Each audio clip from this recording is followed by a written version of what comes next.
No, it does not, Skip. I have him just right outside the top 10. He wins another MVP, and he's the favorite, the betting favorite currently as we speak, Skip, to win the MVP. He wins another title, Skip. I don't know how. He's the second best point guard of all time if he were to win another title. And he has to get into the top 10. With three regular season MVPs, one of those unanimous, Skip, another championship, that's four titles. I don't know how you keep him outside of the top 10, Skip, with his resume and still building. Skip, this record, the three-point, although it's impressive, and I don't want people to think that I don't think the three-point, but it's not like the home run record. Barry Bonds breaking that, it was significant, Skip. The scoring record, Kareem's scoring record, that's significant. The three-point doesn't hold the same significance as the all-time scoring record or the home run record. I'll buy that. And so for me, Skip, I don't think... Especially when Hank Aaron broke it, but go ahead. yeah. Hank Aaron broke it. Oh, of course. When Hank Aaron broke it, wow. What he had to go through just to break it, that's a whole different ballgame, Skip. But for me, I don't think it is. And I think, we talked about this yesterday, Skip. I said, Skip, and he was like, well, stranger things have happened.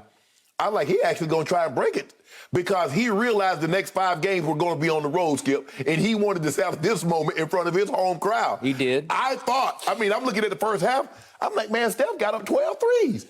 He probably going to get up another 12 in the second half. Not quite, but 6 of 17. Skip, he couldn't because even the threes that he was getting off, they were heavily contested. They're like, you're not breaking this record on us, bro. That's what they were saying. It's just not going to happen, Skip. It's not going to happen. Even without Dame and CJ, they just said no. No. Yeah. There's a bunch of guys out there. I didn't know many of them, but they're like, nah, this is not going to happen. That's the Chauncey Billups factor to me. I think he told them in the locker room, this is not going to happen tonight. Right, because Skip, when somebody breaks a record, that thing gets chronicled. And so when they go back and look at it, man, that was against Portland. Man, you was on that Portland? Yeah, I was on that team. So for me, Skip, look, Steph, when you look at Steph, Skip, and people, I don't think people realize how good Steph was. In the 2017 NBA Finals, Steph Curry was 27, 8, and 9. 27 points, 8 rebounds, 9 assists. The next year, he was 27, 6 rebounds, 7 assists. That will normally win you an MVP if you win the fight. But KD was at 34. KD was at 33. And then the 2019, when KD got hurt, he was 30, 5, and 6. He has a career average of 26.5 points, 6 rebounds, 6 assists. That's a higher finals average than one Kobe Bryant. We think Kobe pretty good. One Larry Bird and one D Wade. Now, do we think any of those guys are any good? Steph Curry has a higher scoring average in the finals than those guys. So I don't think this record, Skip, is going to change for me. I don't think it gets him inside the top 10. But another MVP, another championship, I don't see how we can keep him out of the top 10. Really? Yeah. Okay. I want to be clear about this. I saw Steph coming before most people saw him coming because I'm going to reiterate that before that draft, I was on the other network. I fought everybody over the fact that I kept digging in and saying that little guy from Davidson should go #1. Never seen anything like him. Never been a better shooter in college basketball, and I'm pretty sure it's going to translate because his daddy could translate, right? Right. So I said, it has to be little Steph Curry as the #1 overall, and everybody said, it's Blake Griffin. Right. Have you watched? Yeah, I watched every game he played for the University of Oklahoma, and there were a lot of them because he stayed for 2 years. What does that usually tell you about somebody? They need some work, right? They're not an automatic slam dunk #1 overall pick in 1 year of college. So Blake stayed. Way to go. I love Blake. Right. But now you look back on it, and what do you say? Right. Yeah. Okay.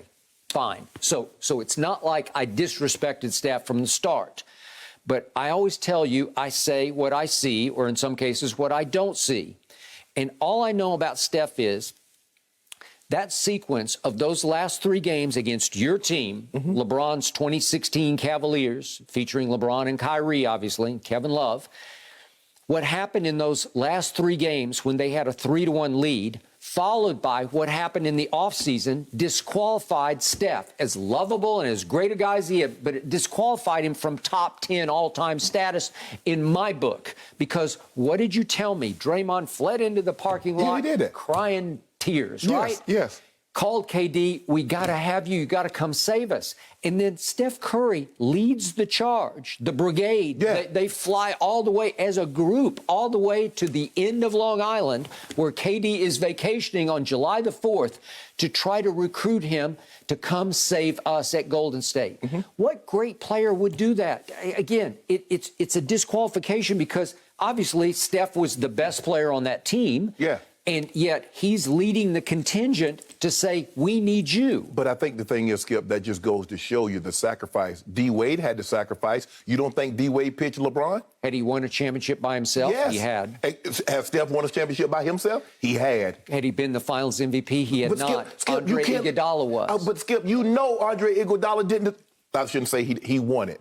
But let's not pretend that Steph Curry wasn't averaging 26 points a game in the finals, Okay, Skip. but they were down 2-1 in LeBron's house, and Steve Kerr went to Andre Iggy Skip, in the starting lineup. But he mainly got that award for holding a man for 36, 13, and 9. Okay, but he did do a good job on it. He also did a good offensive job with LeBron often guarding him. Yeah, but Skip. He changed that series. I mean, normally you don't give guys finals MVP for averaging 16 points a game. Okay, but go back and look at LeBron's numbers that fateful Game 4 night in his house, up 2-1. He was terrible that night. Yeah. You can say he had an off night, but Iggy had a lot to do with it. It turned the whole series around, and your guys didn't win another game in that series, No, right? they did not, Skip. Okay. All right, so let's look at the overview of Steph. You throw all these big numbers. Look at the percentages of what's happened to Steph in all of his playoff. I'm doing all this series, not just the finals. I'm not focusing. I'm not cherry picking. Okay. I'm looking at the overview of this. In regular seasons, he has averaged 48% from the floor. Pretty good for a guard who shoots a lot of outside shots, obviously. In the playoffs in general, that falls down to 45%. And you say, well, it's only 3 percentage points. Well, he's played a bunch of games. It's a huge drop. It is. Okay? 3-point shooting, which he is the all-time obvious greatest at. 43% in regular season games, but in all of his playoff games, he's only averaged 40%. Another 3 percentage point drops. It's huge. Right? And then I'll never get over this because obviously I was rooting for Golden State at this point, but they're up 3-1. And in games 5, 6, and 7, 2 of those at Oracle in Steph's house, he shoots 37%. This is overall in those 3 games, 37% from the floor, only 36% from 3. That's 15 of 42. In all 3 of those games, as the point guard of that team, he had 7 total assists in 3 games and 12 turnovers. He was a -20 overall and plus-minus for those 3 games.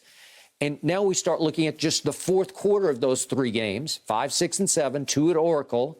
He shot 30% from the floor in those 3 fourth quarters and only 25% from 3. It's horrendously bad, which leads to the culminating Game 7. This is Steph's game. This is one of those, you put your stamp on it for all-time legacy purposes, right? He shoots 6 of 19 from the floor in that game and 4 of 14 from 3. And excuse me, in the fourth quarter, he goes 1 of 6 from the floor and 1 of 5 from 3 and has a huge turnover with 3 minutes left that helped turn the tide back in favor of LeBron and Kyrie. But Skip, when you look at the 75-year history, how many small guards have even led a team to the NBA championship? Okay. Allen Iverson took his team to the NBA Finals. And he won Game 1 at Staples. He did that. Isaiah. And he stepped over Ty Lue, but go ahead. He scored 48 points in that game in overtime. Right.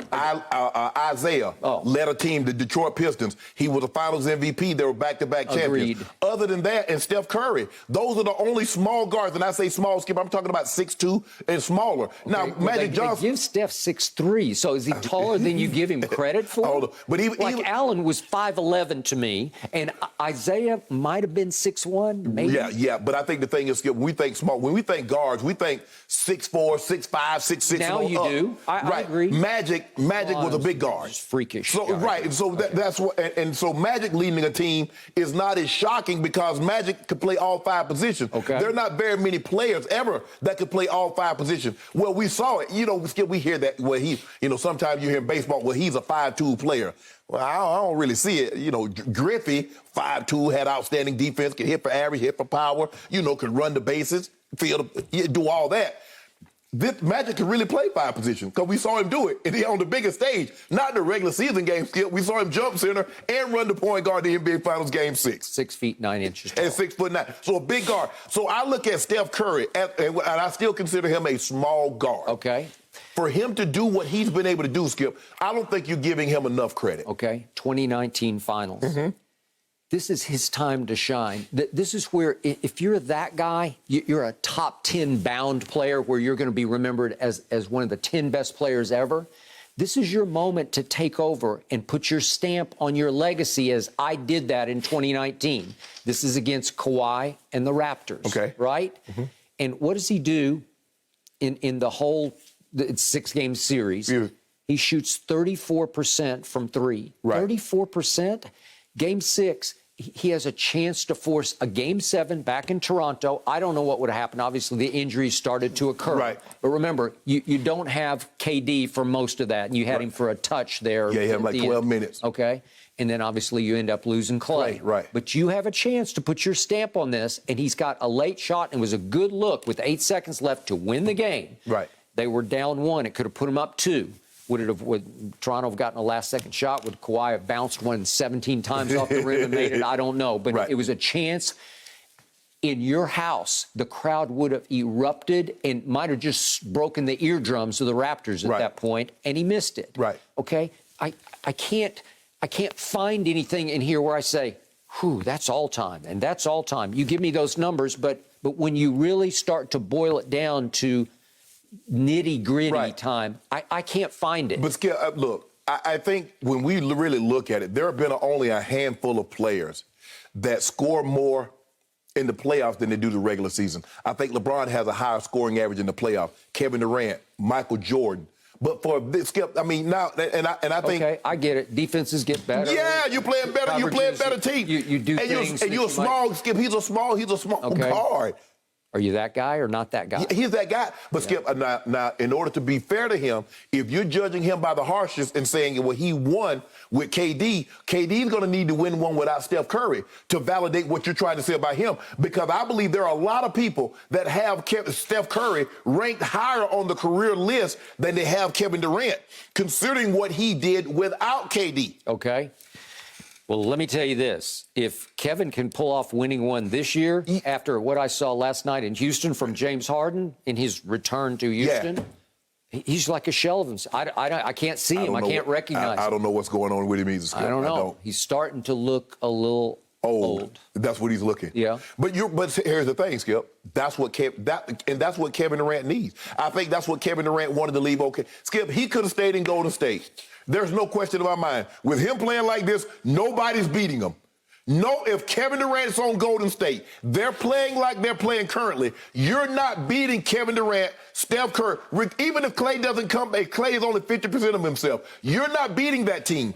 I think Kevin Durant knew in the back of his mind, in order for me to validate who I really am, I got to go outside of Golden State and do it because I didn't do it in OKC.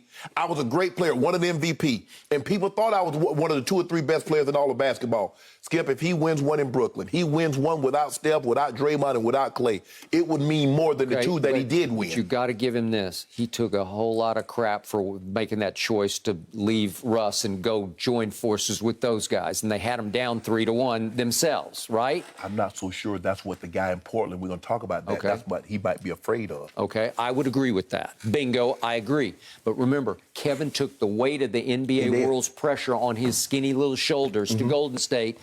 And in his first finals, he won MVP, and he outplayed LeBron in that pivotal Game 3 in LeBron's house. And then he turned right around the next year and did it again and won MVP in the finals, outplaying LeBron in Game 3 in his house. So you got to give him that. Yes, no, Skip. Okay. That's the thing, though. When you're dealing with great players, I mean, you act like Kevin Durant hadn't been great. He needed to be on a big stage and to prove it. He was there once. He was there before. LeBron got the better of him. Miami, the Heat with D. Wade and Chris Bosh, they got the better of him. He got back there, and he did it again. And he said, just to make sure you know this wasn't a fluke, he did it again. Now, he wants, because everybody said, well, you joined the best team in basketball. He says, you know what? I could go to the Knicks, and we know the Knicks, the Madison Square Garden is the Mecca. Everybody knows who the Knicks are, but I'm not going to do that. I'm going over here. And I'm going to bring Skip, you know, if he brings a title to Brooklyn, it's worth more than both of the ones that he brought to Golden State, because they're going to say he didn't have a Steph, a Draymond, and a Clay. And if he does it without Kyrie... He almost did it last year, except he had a toenail on the three. Nah, Giannis wasn't going to let that happen. Toenail. Giannis wasn't going to let that happen. Well, if the toenail's not on the line, Giannis wouldn't have had any say in whether it happened or not. Old Greek freak. Yeah, well, that would have freaked him right out of the playoffs. Antetokounmpo. Thank you. Are we sure he's still not the best? I'm just saying. I'm just asking. For a friend. I'm asking for a friend of a friend. He told me, said, will you ask Skip? Yeah. Is Giannis still not the best? He is not the best. Okay. Thank you for watching. You can subscribe here to get the latest from the show, and be sure to check out more of the best clips from Undisputed, or go watch a few other segments from our other shows on FS1.